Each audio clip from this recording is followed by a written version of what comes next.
사전에 구체적으로 협의는 못했습니다만은 그게 이제 말장난이라는 거예요. 될 수 있으면 하겠다. 이게 사실은 말장난이에요. 현실적으로 불가능한 건데. 의료 대란의 가장 큰 책임이 전공의에게 있다고 국무총리께서 지난번 대정부 질의 때 말씀하셨는데 그 의견에 동의하십니까? 그때 저도 있었는데 아마 그 전공의의 그 현장 이탈로 촉발됐다는 걸 강조하신 표현이 아닌가 그렇게 생각이 듭니다. 아니요. 그 표현 문제가 아니고요. 그래서 의료 대란의 가장 큰 책임이 전공의에게 있다. 이 주장에 동의하시는지 동의하시지 않는지를 묻는 겁니다. 예, 뭐 정부 정책에 대한 신뢰 부족도 문제고, 그다음에 전공의 분들의 현장 이탈도 문제고, 뭐 그걸 어디가 더 있다 없다 이렇게 말하기보다는 빨리 이 문제를 해결해야 된다고 생각이 듭니다. 장관님께서 전공의에게 사과도 하셨잖아요. 네. 그러니까 가장 큰 책임이 전공의에게 있습니까? 정부에게 있습니까? 이거는 뭐 같이 노력해서 해결해야 될 문제라고 생각이 듭니다. 아니 자꾸 빼시지 마시고요. 그러면 가장 큰 책임이 전공에게 있지는 않다.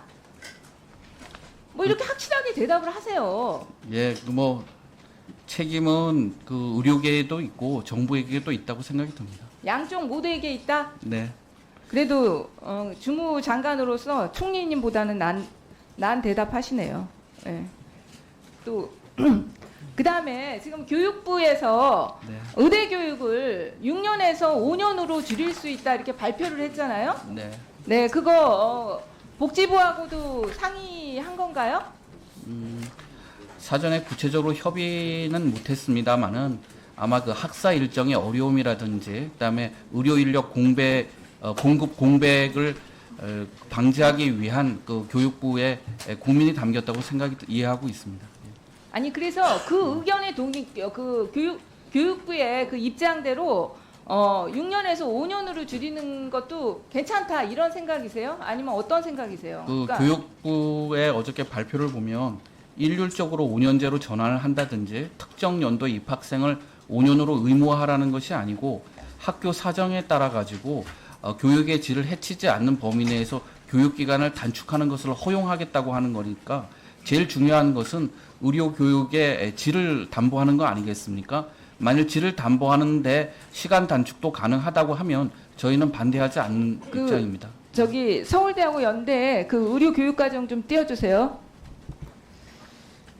장관님 뭐 이거 주무장관이시니까 잘 아시겠죠. 의대 교육이 얼마나 빡빡하게 이루어지는지 본과 애과 6년의 과정이 엄청나게 방학도 다른 과하고는 다르게 굉장히 짧고 빡빡하게 이루어진다는 거 잘 아시죠?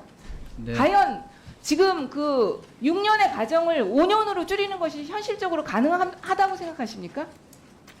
그래서 아마 그 교육부도 현장과 협력한다는 것을 강조하고 있고 이게 확정된 게 아니라 검토를 해보겠다고 말씀을 하신 걸로 생각이 듭니다. 아니 현실적으로 지금 6년의 과정도 부족하다.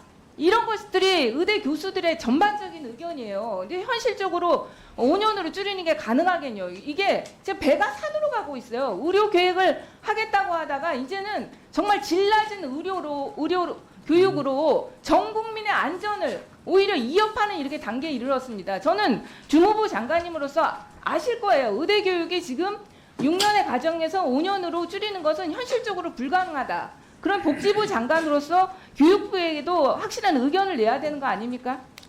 네, 하여튼에 그 복지부는 그 이걸로 인해서 의료 교육의 질이 떨어지고 그 다음에 뭐 질 낮은 의사가 배출돼서는 안 된다는 생각이고요. 다만 의원님이 걱정하시는 것처럼 의료 질을 교육의 질을 떨어뜨리면서 그 교육의 기간을 단축하는 일은 없을 거라고 생각이 듭니다. 그게 이제 말장난이라는 거예요. 결론 현실적으로는 우리가 다 알고 있지만 6년의 과정을 5년으로 줄이는 게 불가능합니다. 그럼 그것을 전제로 얘기가 나와야 되는데 뭐 고려해봐가지고 되면 되고 될 수 있으면 하겠다. 이게 사실은 말장난이에요. 현실적으로 불가능한 건데. 그래서 주무부 장관으로서 그런 부분들을 명백하게 교육부에도 저는 전달해야 된다는 생각입니다. 그리고 의료 인력 수급 추계위원회와 관련해서 질의 드릴게요. 지금 이 위원회가 세 가지로 돼 있잖아요. 네. 인력 수급 추계위원회, 직종별 자문위원회, 보건의료정책심의위원회. 네. 근데 결론적으로 이 자문위원회나 추계위원회에서 의견을 전달한다 하더라도 결정은 보건의료정책심의위원회에서 하는 걸로 돼 있는 거죠? 예, 그렇습니다. 그러면 실제로는 이 의료계가 참여하고 각 기관들이 참여한다고 해도 보정심에서 그 추계위원회의 의견을 받아들이지 않고 결정할 수 있다는 건가요?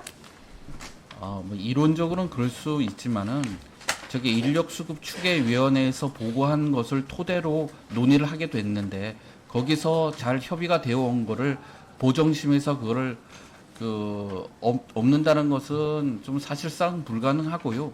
그렇다고 장관님 의료 시간이 수급 많지 않으니까 네. 제가 할게요. 아니 규정이 보정심에서 최종 결론을 내게 돼 있는데 네. 그렇지 않을 것이다. 이거는 장관님의 개인 그냥 의견이실 뿐인 거잖아요. 규정 자체가 네. 보정심에서 거기서 의견을 내더라도 최종 결론은 보정심에서 되기로 돼 있고 지금 보정심이 장관님이 몇 시간 만에 생각한 2,000명 논의조차 제대로 하지 않고 의결했어요. 그런 그 허수아비 보정심에서 추계 논의 결국 최종 결론한다면 이거 의료계나 각종 기관들에서 받아들일 수 있겠습니까?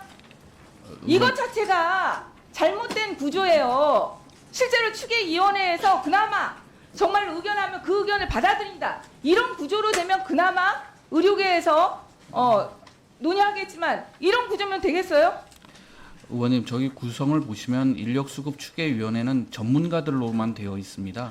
그렇기 아니, 때문에 전문가 의견을 토대로 그다음에 각 그럼에도 불구하고 규정에 의하면 장관님도 말씀하셨지만 보정심에서 최종적인 정책 결정이 이루어지게 돼 있잖아요.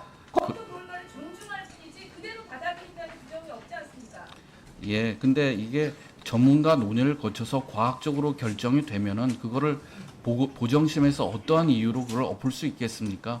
하여튼 검토 결과를 최대한 수용을 해서 하는데 보건의료정책심의회라고 하는 의사결정 구조가 없으면은 전문가들의 의견만 듣고 그다음에 수급 추계위원회니까 또 그 여러 다른 직종의 의견도 들어야 되는 거 아니겠습니까? 그래서 저런 그 의사결정 구조 자체에 문제가 있기보다는 저것을 어떻게 잘 활용하느냐가 더 중요하다고 생각이 듭니다. 보정심이 2,000명을 의결하는 과정에서 네. 한 몇 시간 만에 한 전례가 있습니다. 신뢰를 상실하고 있어요. 보건의료정책심의위원회에서 그때도 의료계를 대표하시는 분들도 그 규모에 대해서는 반대를 하셨지만은 의대 정원 자체에 대해서 반대하신 분은 없었습니다.